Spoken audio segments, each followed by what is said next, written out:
Latest updates ఎప్పటికప్పుడు పొందడానికి big TV WhatsApp channel follow అవ్వండి. లింక్ డిస్క్రిప్షన్ లో ఉంది. తెలంగాణ బీజేపీ అధ్యక్షుడిపై క్లారిటీ వచ్చిందా? కొత్త అధ్యక్షుడు ఎవరు? సంస్థాగతంగా ఎన్నికలన్నారు. ఎన్నిక ద్వారానే అధ్యక్ష ఎన్నిక ఉంటుందన్నారు. కానీ అప్పుడే ప్రెసిడెంట్ ఎంపిక జరిగిపోయిందా? ఢిల్లీ హైకమాండ్ రాష్ట్ర బీజేపీ అధ్యక్షుడిని సెలెక్ట్ చేసేసిందా? పేరుకు మాత్రమే సంస్థాగత ఎన్నికలంటూ కమలం పార్టీ హడావిడి మొదలుపెట్టిందా? ఇంతకీ బీజేపీ అధిష్టానం ఎవరి వైపు మొగ్గు చూపుతోంది?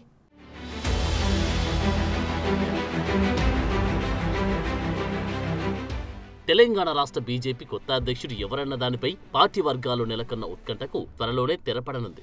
పార్టీ జాతీయ నాయకత్వం సంక్రాంతి కల్లా రాష్ట్రానికి అధ్యక్షుడిని నియమించనున్నట్లు తెలుస్తోంది. అయితే అంతర్గత చర్చల్లో రోజుకో సీనియర్ నేత పేరు తెరపైకి వస్తున్న ఎంపీగా ఉన్న బీసీ నేతకు ఎక్కువ అవకాశాలున్నట్లు సమాచారం జరుగుతోంది. ఒకవేళ సమీకరణాలు మారితే మాత్రం అనూహ్యంగా కొత్త నేతకు అవకాశం దక్కవచ్చని పార్టీ వర్గాలంటున్నాయి.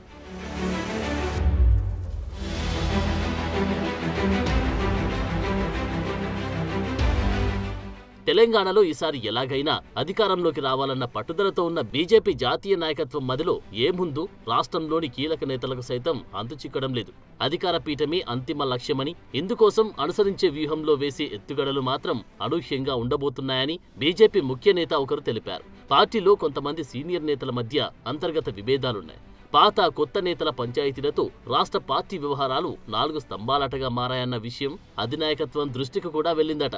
తాము అధికారంలోకి రావాలంటే ముందు పార్టీలో సమన్వయం అవసరమని భావిస్తున్న పార్టీ పెద్దలు ఆ దిశగా కొత్త అధ్యక్షుడికి బాధ్యతలు కట్టబెట్టాలని భావిస్తున్నారట.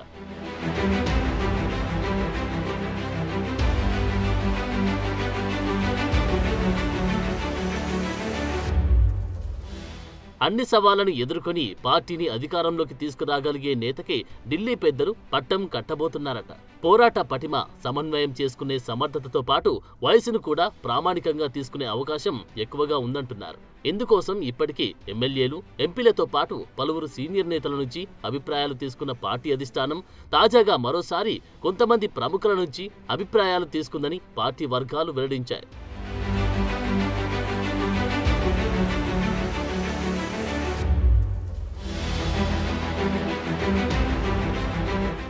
మరోవైపు సంస్థాగత ఎన్నికలకు సంబంధించి బీజేపీ ఇప్పటికే కసరత్తు ముమ్మరం చేసింది. గత నెల 25 నుంచి ఈ ప్రక్రియను మొదలుపెట్టింది. కాగా ఈ నెల 15 లోపు బూత్ కమిటీ ఎన్నికలు పూర్తి చేయాలని చూస్తోంది. అందుకు పార్టీ హైకమాండ్ ఇప్పటికీ దిశానిర్దేశం చేసింది. 15 నుంచి 20 వరకు మండల కమిటీలు కంప్లీట్ చేయాలని చూస్తోంది. ఈ ప్రక్రియ అనంతరం రాష్ట్ర అధ్యక్ష ఎన్నికకు వెళ్లేందుకు నాయకత్వం సిద్ధమవుతోంది.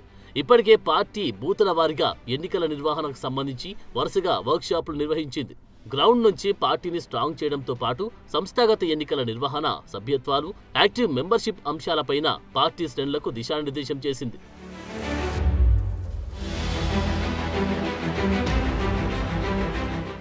ఇక సంస్థాగత ఎన్నికల్లో భాగంగా ఇప్పటికీ జాతీయ, రాష్ట్ర సంస్థాగత ఎన్నికల రిటర్నింగ్ అధికారులను, జిల్లాల వారీగా ఇన్ఛార్జీలను హైకమాండ్ నియమించింది.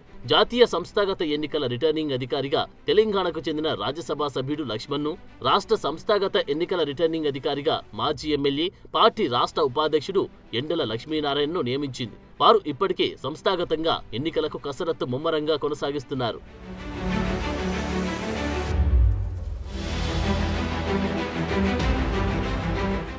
బీజేపీ రాష్ట్ర అధ్యక్షుడితో పాటు జాతీయ అధ్యక్షుడు ఎవరవుతారనే ఉత్కంఠ కాషాయ శ్రేణుల్లో నెలకొంది. స్టేట్ ప్రెసిడెంట్ కోసం చాలా మంది ఎంపీలు, ఎమ్మెల్యేలు రేసులో ఉన్నారు. ఎంపీల్లో రఘునందన్ రావు, ధర్మపురి అరవింద్, ఈటెల రాజేందర్, డీకే అర్ణ పేర్లు ప్రముఖంగా వినిపిస్తున్నాయి. అలాగే ఎమ్మెల్యేల్లో రాజాసింగ్, పాయల్ శంకర్ పేర్లు ప్రముఖంగా వినిపిస్తున్నాయి. తెలంగాణ రాష్ట్ర అధ్యక్ష పదవి కోసం ఇప్పటికీ కొంతమంది నేతలు పార్టీ హైకమాండ్ ఆశీస్సులు పొందాలని విశ్వ ప్రయత్నాలు చేస్తున్నట్టుగా తెలుస్తోంది.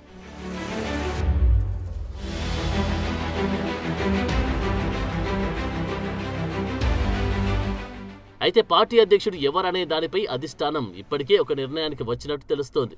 దీంతో హైకమాండ్ నిర్ణయానికి అనుగుణంగానే సంస్థాగత ఎన్నికలు జరుగుతాయనే చర్చ ఆ పార్టీలో జరుగుతోంది. పార్టీ డిసైడ్ చేసిన నేతకే మద్దతు తెలిపి లాంఛనంగా ఎన్నుకుంటారనే టాక్ సైతం వినిపిస్తోంది.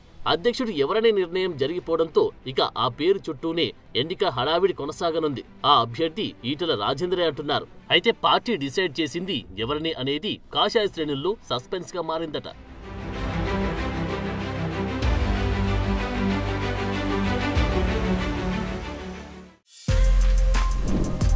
For more videos like this, subscribe Big TV channel.